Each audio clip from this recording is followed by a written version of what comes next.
Olá, pessoal, tudo bem com vocês? Eu sou o professor Marlon, professor de língua portuguesa. Estou hoje aqui na companhia da nossa queridíssima intérprete, Débora, e hoje nós vamos falar sobre variações da língua em variados gêneros discursivos. Vamos então perceber como as várias manifestações e variações da língua podem ser trabalhadas, vistas, compreendidas em diversos textos. Bem, então vamos começar refletindo. Em quais ocasiões comunicativas podemos falar de maneira informal, sem se preocupar em utilizar fielmente as regras gramaticais? Em quais situações precisamos utilizar a linguagem mais formal? São várias situações. Quando você está, por exemplo, com seus amigos, brincando, conversando, então você pode utilizar uma linguagem mais informal. Agora, você está apresentando um trabalho escolar, você está escrevendo para o diretor da escola, então é preciso utilizar uma linguagem mais elaborada, mais formal. Isso acontece em diversas situações do nosso cotidiano, dentro ou fora da escola. Vamos então ler um texto que mostra uma situação comunicativa um pouco informal. Olha aí na sua telinha. Olá, Pri! Beleza? Então, hoje não vai dar para a gente sair e fazer aquele giro. Sei que a gente já tinha combinado, mas tô enrolado. Tenho de fazer os trabalhos da escola, tô com muita dificuldade em álgebra e na próxima semana terei uma aula dessa matéria. Preciso correr atrás do preju. Senão você já sabe no que vai dar, né?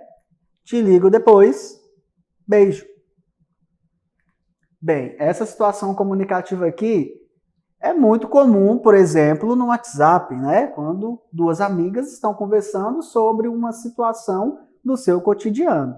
Observe, então, que elas usam abreviações, né? De hoje, apenas HJ é escrito, né? Olha como ela se despede. Ao invés de escrever a palavra beijo, ela manda ali um emoji, né? De uma boca que, então, faz lembrar que é um beijo, e dentre outras situações. Então, aqui nós temos uma comunicação mais informal, né? Veja agora a diferença na elaboração do texto na situação comunicativa 2. Olha aí na sua tela. Senhor Carlos, boa tarde. A doutora Fabiana teve um imprevisto e, por isso, não poderá atendê-lo nesta tarde. Podemos reagendar sua consulta para a próxima segunda-feira, dia 15, às 16 horas? Aguardamos seu retorno. Atenciosamente, Clarice, Clínica Saúde e Bem-Estar. Vejam só essa mensagem aqui de um e-mail. É um texto muito mais formal. Veja só como, né, o senhor Carlos é tratado, né? Senhor Carlos. Diferente do texto anterior, né, quando a amiga fala beleza, né? Então, beleza é um cumprimento mais informal, diferente desse. Aproveitando que fizemos essa comparação, vamos realizar outras comparações entre esses dois textos.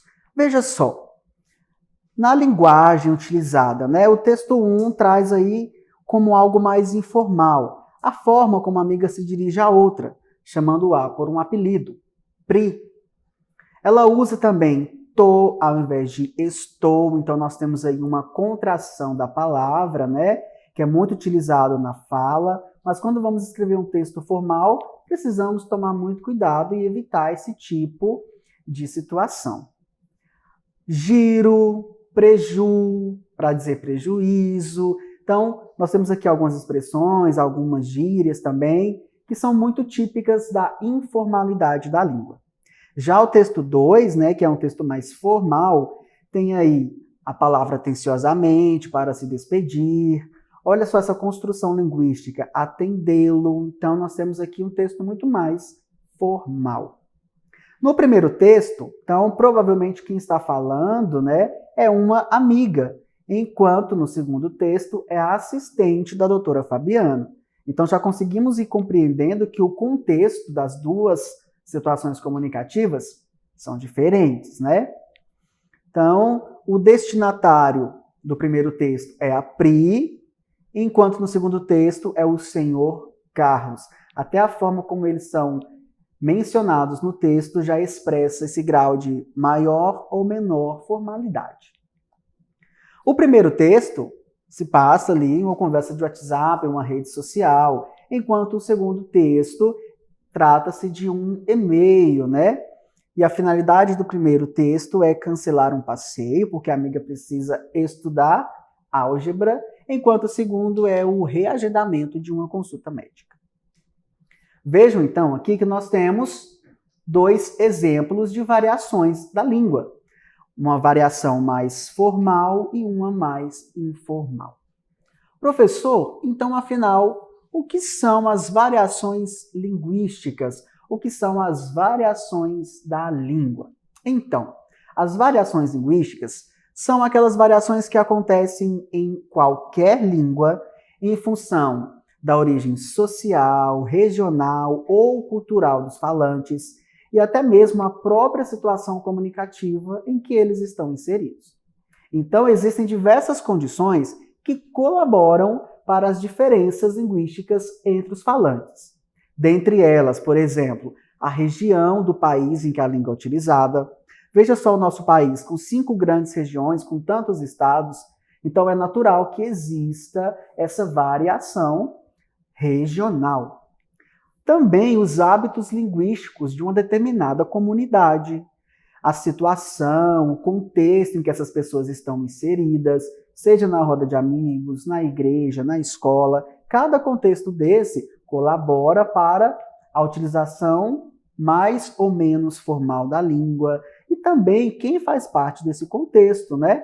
Então, se eu tenho uma pessoa de determinada região encontrando com uma pessoa de outra região em uma reunião escolar, por exemplo, provavelmente nós teremos ali um encontro de variações linguísticas. E isso é muito gostoso e precisa ser apreciado, né?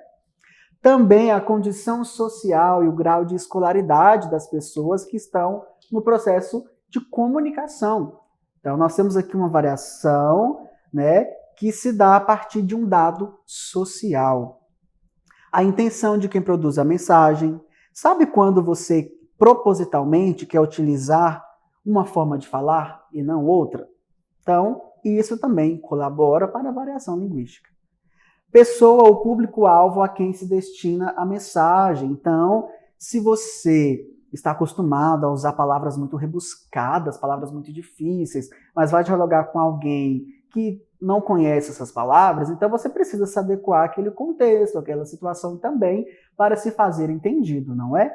Então, tudo isso interfere nos processos comunicativos da língua e estão relacionados às suas variações. Vamos ler aqui agora um poema que mostra, né, em determinadas palavras, esse caráter regionalista em que interfere nas variações da língua. Leia comigo. Punhadim. Mamãe queria me casar, para isso tudo ofereceu dar, mas mamãe não tinha muito, só um saco de farinha. O saco até era grande, mas a farinha um punhadim, e meu amor por Mariquinha era maior do que farinha. Vou embora, Mariquinha, em busca de mais um tiquim. Amo você mais que farinha, com você vou me casar. Olha que texto gostosinho de ler, né? Bem, vamos então aqui entender a ideia, né, a história que é contada através desse texto poético. Então, essa letra de canção conta a história de um rapaz que queria se casar com a Mariquinha. E para realizar o casamento, sua mãe prometeu oferecer tudo o que tinha. Só que ela só tinha um punhado de farinha. No entanto, a quantidade de farinha era muito pequena e o rapaz decidiu então ir embora para trabalhar, para ganhar mais um tiquim. Você já viu essas expressões? Punhadim e tiquim. Em determinadas regiões do país, elas são ditas de formas diferentes, como, por exemplo, punhadinho, tiquinho. Né? Então, por exemplo, em Minas as pessoas costumam falar, né? Então, já diferente de outro estado como a Bahia, por exemplo, essas formas para falar uma mesma palavra de maneiras diferentes.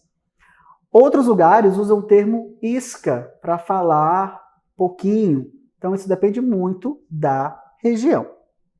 Assim como a palavra mandioca. Em algumas regiões, as pessoas falam aipim. Outras regiões, com sotaque, né, mais carregado, falam mandioca. E assim vai criando-se uma grande teia de palavras diferentes para se referir à mesma coisa. Variações da língua. Então vamos pensar um pouquinho aqui. Em quais situações nós usamos outras variações, como por exemplo as gírias? E quando é ou não é apropriado usar a gíria em uma situação comunicativa? Quando nós devemos usar a norma padrão e se nós devemos usar essa norma o tempo todo? Será? Então, é por isso que nós precisamos entender que existem contextos variados e isso interfere também na situação comunicativa. Professor, então eu posso ter ou não gírias em histórias, em textos? Claro, porque isso faz parte do nosso universo. Inclusive, olha só essa tirinha que trata de uma gíria, a gíria tipo assim. Vamos ler? O amor tipo assim. Tipo que eu conheci uma mina bonita, tipo muito. Ela era tipo que gente fina, aí tipo que eu fiquei interessado. Conversamos tipo umas horas, tipo que acabamos tipo que namorando. Olha só a repetição aqui de tipo, né?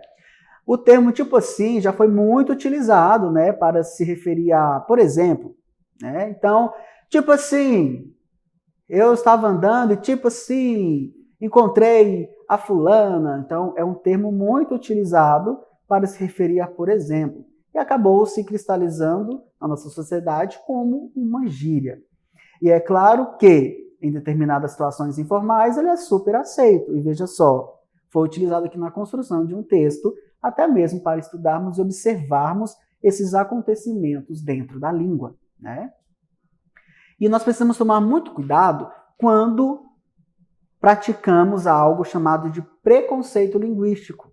Porque existem pessoas que usam muitas gírias, existem pessoas que não tiveram tanto acesso à formação escolar, então, né, tem algumas questões a respeito da língua que não são tão elaboradas, como, por exemplo, usar palavras muito difíceis, muito diferentes, muito rebuscadas, né? Então, nós não podemos desprezar as pessoas pelo sotaque que elas utilizam, pelas construções linguísticas que elas usam, pelo emprego das gírias. Tudo isso, gente, forma a nossa língua, o nosso povo. Tudo isso perpassa a formação do povo brasileiro. Então, nós precisamos entender que existem contextos diferentes de comunicação e precisamos respeitar cada um deles.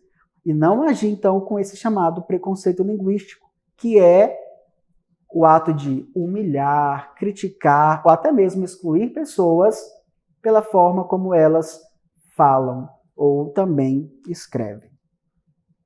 Bem, estamos já chegando ao fim dessa nossa videoaula, mas antes eu quero deixar aqui uma dica para vocês. Acesse o portal Conexão Escola para realizar uma atividade como essa, rever esses slides e refletir um pouco mais a respeito das variações da língua em variados gêneros discursivos. E eu espero vocês em nossa próxima videoaula. Tchau, tchau!